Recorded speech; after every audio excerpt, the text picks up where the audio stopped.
Welcome to another episode of Black, White, and Red All Over, the show where we read, review, and recommend this week's books for you. That's the best I got, guys. Wrong show if you want quality.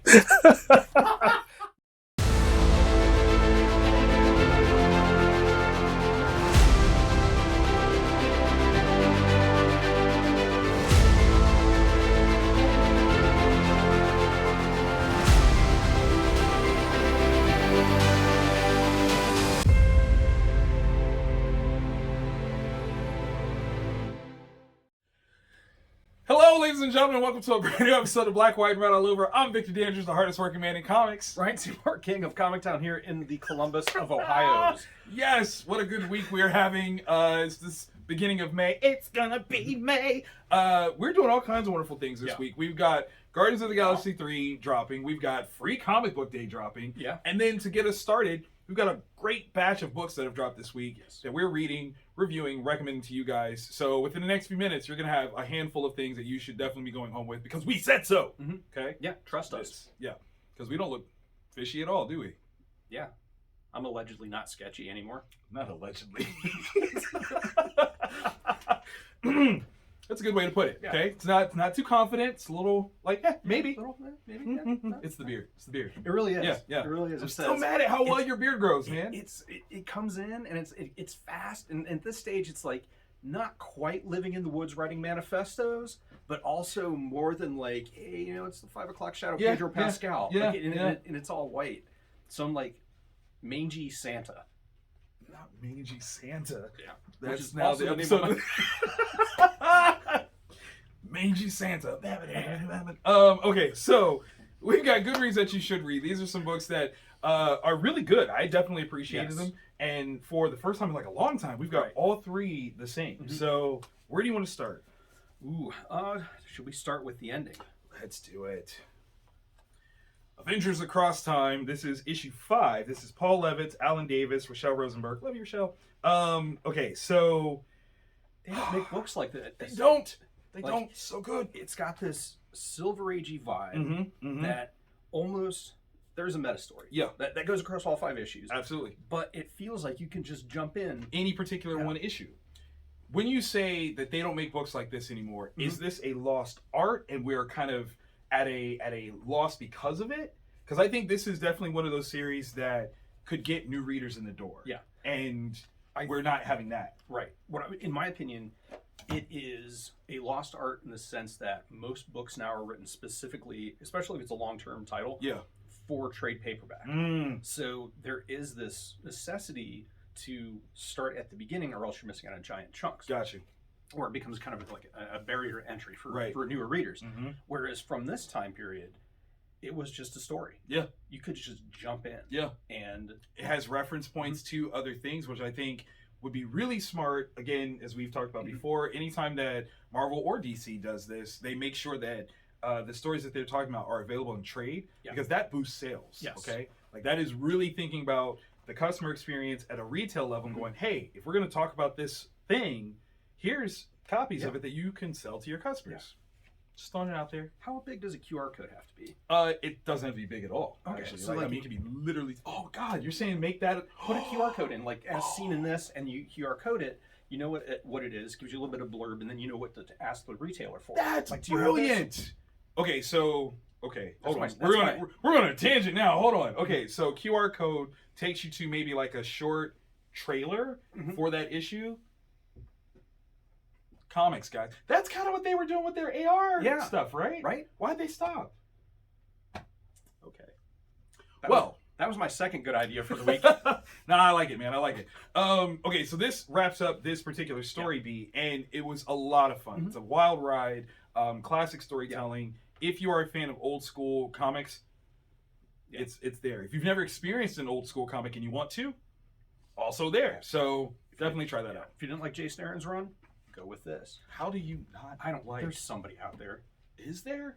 I think like that's the one absence of the multiverse. Like there is no way. Yeah. Okay. All right.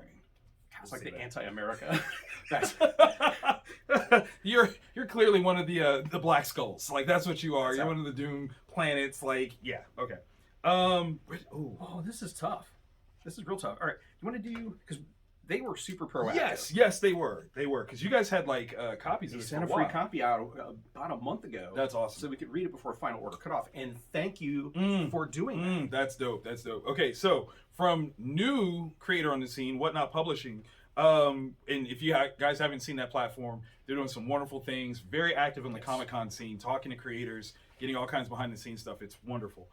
This is Astrobots. Okay, so if you look at this and you go, "Oh, that looks just like Transformers," you're not wrong. Perhaps you've heard a name, Simon Furman. Hopefully, one of the writers of Transformers back in the day. Art by Hector Trunick. Hopefully I'm saying that correctly. Okay, so this is Transformers for grown-ups. Yes. That's the pitch. Transformers for grown-ups. Not to say that like, oh, it's gratuitous or anything like that. No, it's just so thoughtful in the characterizations and the world building that they're putting together. It's not Cybertron, it's not that, but in feel and vibe, it's a lot of that goodness, but just for a more grown-up audience. A refined palette. Yes. So humans create these robots specifically to go out and terraform places, and they imbue them with an AI that functions very much like a human's. Yes. But they're aware of their noble duty to build these places so that humans can come and live and be taken care of. But within that, they all have their own personalities. Yes, they do. They all have their own political goals, their own social goals, and those don't always line up. That's right. So what happens when there could be a conflict? They will solve it as humanly, not humanely, humanly as possible. And you still have this context of the overall presence of humanity. You know, moving forward in their own growth or whatever. But you see these bots kind of being people. And we encounter something that they're not expecting, and that is wonderful. It was really, really good. First issue just absolutely knocked it out of the park. If you're a fan of old school Transformers, definitely pick this up.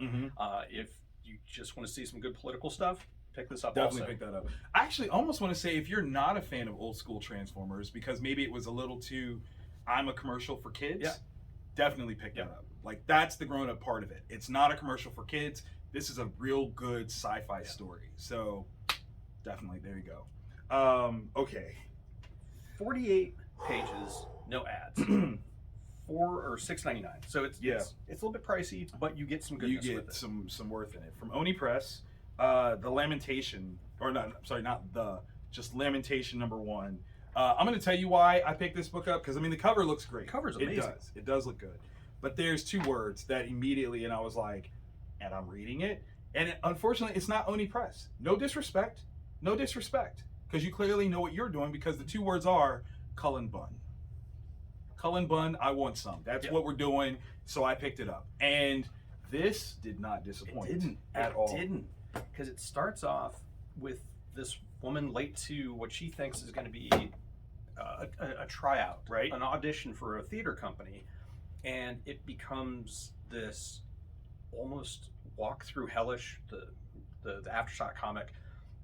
That's a good point. Entrapment that has these supernatural aspects to it that play with like where you're at, and oh my gosh, it's brilliant. Arjuna Sassini and Hillary Jenkins are the art team on this one, and they did a phenomenal job. It's fast, it's loose, but it's strong. Like, the storytelling is good. And listen, when you're starting off with a cast of characters of almost a dozen, and you can easily tell them all apart, that's great. Huge. Phenomenal work. I think the thing that most excited me, though, is, for as large as this is, it's not a one-shot. Right. That was the thing where I was like, that's a first issue. Oh, snap. Like, you are getting bang for buck, and there's more. So, definitely enjoyed that one. Yeah, man, this is definitely a ride book style thing, I think. Yeah, but it's like, the people are trapped, and they can't leave until the performance is done. But what is that? But what is the performance? Right. Who are these people when they're in the other reality?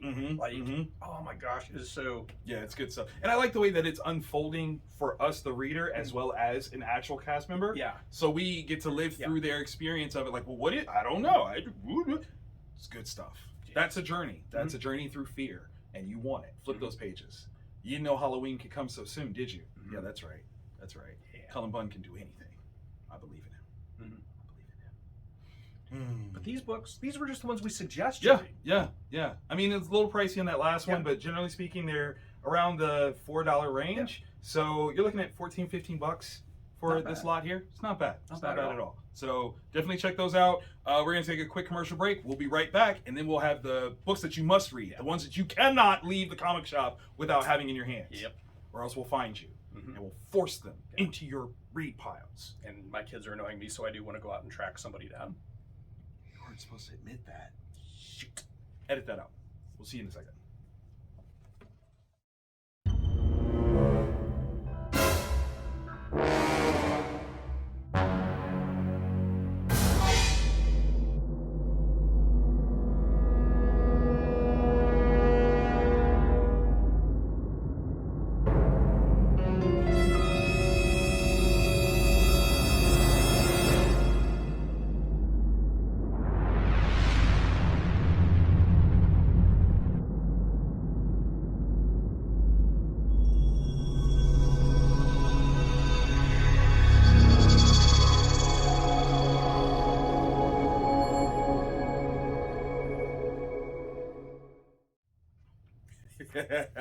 And we're back.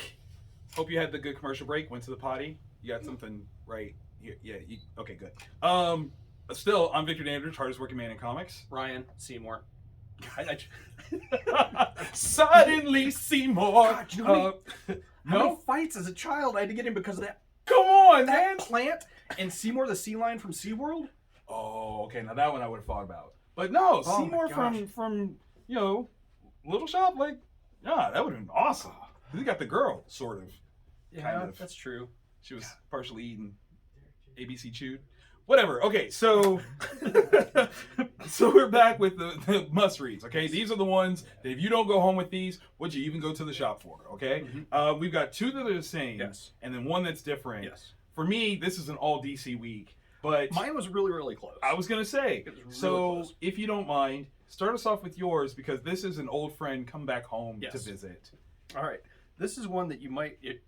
If you're not an adult, you might want to leave at the shop. You definitely should leave that at the shop. Money Shot comes again. All right, so this is Tim Seeley. Really? Oh my gosh. Tim Seeley's writing. It's drawn by Giselle Legacy. Colors by Carlos Badias. And lettered by Crank. Yeah. For those who did not read the first run of these, it is a group of scientists who come up with the technology to travel through space. Yeah. The problem that they run into is funding. Yeah, that's expensive. Really. I mean, think about it. Like, it took billionaires like Jeff Bezos and Elon Musk for humans to finally leave this planet. Right. You want to go further than that? Nah, it's going to take some big bucks. What better way to do big bucks? I mean... OnlyFans. Yeah. So, but let's be honest. If it's been on the internet, we've seen it. Yeah. You know, you can't just be the run-of-the-mill stuff. No. So... what if you bring in co-stars that are potentially from these other planets? Yeah. Other species. And they do. Yeah. Interstellar, loving. That's how you fund everything. So that was the initial premise, and it goes on a huge adventure. Oh, yeah. Definitely check that out. So coming back to it. Well, they're disillusioned. Like, they're back. Aww. They're back on Earth. You know, they've started to couple off and get back into their lives when a incredibly powerful person they met before shows up on Earth, and they're really angry at Earth and they want to destroy Earth because it's spreading the disease of capitalism. Oh no! Yeah. Oh. So that president, he would have definitely done that. Yeah. So okay. Yeah, and it's absolutely amazing. They're taking on this ride through space and time to this other planet to stop basically Space Bezos from not Spazos. Yes, Bezos. And oh my gosh, there are caricatures. Okay. So they won't get sued. Right. Of other animated properties. Oh. And there is an appearance of a character from a comic of adult nature that is rememberable by me because I'm almost 50 and I was the creepy kid flipping through it. For the articles. What? No. Yeah. So yeah. If you're in for a sexy space romp, this is the book for you. Romp is the word. Money Shot is back. That's my hard sell. Oh, not a hard sell. That's all right. This video is getting decommissioned. Okay, so a little lighter, not quite, but a little lighter. Dawn of DC, Adventures of Superman, John Kent, number 3. This is Tom Taylor, Clayton Henry, Jordan Blair. Okay, that's a creative team. Yes, legit badass. Yes. Okay. Big shout out to my man Rob Jefferson of Comics Explained, because I just watched his video of going over like what happened in the first like 2 issues of this, and he goes off. Like, it's so funny because he's like, son, like, it's so great. I love you, Rob. You know I do. But I felt every son that you gave on that one because I felt the same thing. Okay, so continuing that story, we have Jonathan Kent has been pulled on a multiversal adventure, right? Because there is someone who's traveling around. No, not even someone. Ultraman had been traveling around to different Earths, killing Kal-Els. You can see how that might be a problem, right? So John Kent is brought in by Val-Zod and Earth 2's Lois Lane, who is Red Tornado, to try to stop him. And they encounter him. This is in the previous issue, so this doesn't count under the non-spoiler no spoilers. stuff. It was a month ago. Yeah, it was like, Ultraman gets dealt with. By whom? Injustice Superman. This issue totally takes place on the Injustice universe. Wow. Let me tell you why this is so amazing. In this, Tom Taylor is Tom Tayloring because guess who wrote Injustice, the comic series? Tom Taylor! Tom Taylor! Okay? So if you take the context of what the Injustice world is, slap John Kent into it, would he fare well? This is the context of this story. Just read it. How would you, I don't know, how would you react? Like, you're seeing your mother and father in that Injustice universe. No, not your mother. Not your mother, because that's what started the whole thing. So, amazing. There's a reference to a kid. No. Because if you haven't read the Injustice stuff, most of it, if not all of it, is collected in like complete editions, like the Complete Year 1, Complete Year 2. Check with your local shop. Ask to read it because it is exactly what would happen if Superman ran out of reasons to be Kal-El. Amazing. So when we see these two interact, and he realizes who that is. Oh my gosh! Yeah, that got even bigger. Yes, baby. That's a good book. This is phenomenal. I am on board for all of this. I want more of this. Tom Taylor, get us on your mailing list so we can kind of get those early drops. I just want sample pages, scripts. I don't care. It can just be the sound effects. Just send them to me. I want it. I need it. Need that fix. Thank you. Okay, the next 2 are the same, and I don't know which one should get Book of the Week. I'm on the same page with that. Right? So one of the things that Marvel has done really well is they sync their comics and their cinematic universe. Yes. So either their cinematic universe is borrowing from comics, or their comics coming out begin to borrow from. Absolutely. So no matter which medium you prefer, you're gonna get a tie. Yeah, gonna get a tie. And that's one that DC really has had problems with in the past. This week, though, until now. I mean, obviously, listen. I mean, even how they're like reaching into the video game side. Oh, I didn't even think about it like that. Yeah. You are a genius. You should run a comic shop. Just a suggestion. Yeah, just throwing it out there. Okay. I don't know. It's really tough because, like you said, I ain't never seen Kyle Starks and James Gunn in the same. Let's just jump into that. Okay. Legit, Kyle Starks, James Gunn. I've seen separate pictures, but I've never seen you in the same room, so I'm not sure that you're not the same person. VFX are amazing, and I can tell you right now, if you guys enjoyed the Peacemaker show, Kyle Starks picked up that ball and he is running. Yes, running with that. Yes. Oh my gosh! All right, Kyle Starks wrote it. Yeah. Stephen Pugh did the art. Yes. Colors by Jordi Belair. Busy. There you go. Been busy. Letters by Becca Carey. Facts. So good. This feels like the second season. It smells like Peacemaker. It is so right. The days of Peacemaker being that semi-interesting like bad guy are gone. It's over. This is hysterical. They are leaning into the comedic version of Peacemaker completely. And oh my gosh, Peacemaker's got a dog named Bruce Wayne because of his fur. Looks like it's a tuxedo. Do you understand? Okay, I'm gonna tell you this. This is what this book was missing. Are you ready? It was missing a QR code that I could scan that was an animated version of the intro. Oh my gosh. Thank you. Right? That's all that was missing. That's all that was missing, right? Like literally on this big old spread here, give me a QR code that I can scan, and it could be terrible animation. That's fine. Yeah, that would make it even better. It really would. It really would. So, if you like because you like Peacemaker, okay, you need this book. Okay, I underordered it. It's not your fault. Because it's a Peacemaker book. It's a Peacemaker book. How could you know? And then I sit down and read it. Okay, this is not taking anything away. There is no spoilers part of this.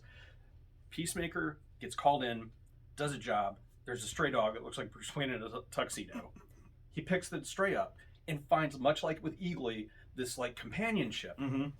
A character that you will never see coming, as much like in Next Wave Agents of Hate, you didn't see Devil Dinosaur being the main bad guy. No. You didn't see in this who the main bad guy is. No. Kidnaps his dog and forces him to do a job to get the dog back. And he wants to now. He wants to. Yeah. It's so good. Yeah. I hear John C. You have to. I mean, he looks like him. Right? It's so good. It is absolutely phenomenal. It can't, like, I'm angry at myself for not realizing. I get it. I mean, this is the writer of Assassination Nation. So we should have known. We should have known. At the same time, I was like, still I don't know. It's Peacemaker. It's not even his fault. No, this is TV James Gunn Peacemaker as brought to the comic page by Kyle Starks. You know how, like, there are certain runs of a character's title and they become associated, if not anonymous or synonymous, that's the word, with a certain creator. So, like, Swamp Thing, you say Alan Moore, right? Or you say Mark Miller, right? Like, boom, like, that's where you are. Kyle Starks, congratulations. Peacemaker belongs to you. Yeah, because unless you somehow find a way to suck, which there's no way. Assassination Nation, right? This, was it the? I Hate This Place. Oh God, yes. Which also shipped this week. Yes, right. Sidekicks of what's his name? Six Sidekicks. I can't think of the main character's name, but that book too. So yeah, Kyle. It's so amazing. It's so good. And it's there are moves in this. There are words in this that I was not prepared for, and I loved it. The ambush, the trapdoor spider ambush. Yes, yes. He deserved it. Okay. Oh, it should have been a scratch and sniff page. Oh, God, please make that a variant. Don't do that. Please do that. Because there's somebody that'll be like, it's my favorite book of all time. I want all the copies. Okay, so now for something a little bit more wholesome. Dawn of DC with one magic word, Shazam. Now, already that just gets me, right? Like I'm a Shazam fan. Like it's Wonder Woman, Shazam, Superman for me. So I'm already on board for this. But then, the creative team, Mark Waid, Dan Mora, is it Carlos Sanchez? Is that who did the? Andrea. No, Alejandro. Okay. This is so good. Everything that they were trying to do with the Shazam movies. Yes. This very youthful energy. Yes. Very, very upbeat, very fun. Absolutely nails it with this comic. And the Venn diagram now of the DC Cinematic Universe and their comic universe is starting to cross over. It's starting to cross hard. To the point where you almost have to go to James Gunn and go, if Shazam wasn't a continued part of your plan, he has to be now. And yes, let me just say this. Is there any conversation between those two? There's gotta be. This is... Yeah. And let me say this. If you're a fan of Zachary Levi's portrayal, it's not exactly that. Yeah. It is an elevation that I think is warranted, if not needed. But this Shazam is everything that I've wanted him to be for a long time. Right? Like, I'm a fan, so this is absolutely what I want him to be.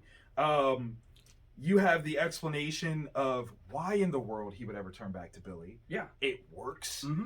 You've got the dynamics of the family, which things have been changed since the Lazarus Planet stuff. So it's actually tying in to other DC comics, which Lazarus Planet was huge. Brilliant. Why wasn't it referenced? Here we go. Here it is. The sheer scale of lovability within the first couple of pages. The explanation as to why he didn't do one thing versus another. I loved it. I absolutely adored it. So fun. Like that's one of the things. As reading it, it was just fun. I was just drawn into it, and I was entertained. And I love it. It's so good. I love it. And again, it still has like the hijinks of what Zachary Levi's performance is, but there's something a little bit more kid wholesome in it. Yeah. And I think that's like this scene. I'm like, I want all of this. Yeah. I want all of this. Because why wouldn't you do that? Right. 1,000,000%. This is so fun. He's got a new nickname. We love that. It works for me. And just in general, like, I'm so intrigued by all of this. The panel choices, the art choices, all are awesome. Like, Fantastic. this is just from start to finish an amazing comic. And oh god, it's just that semi-plot twist. I don't even know if it's a semi-plot twist. There's something that happens. Yeah. This got me.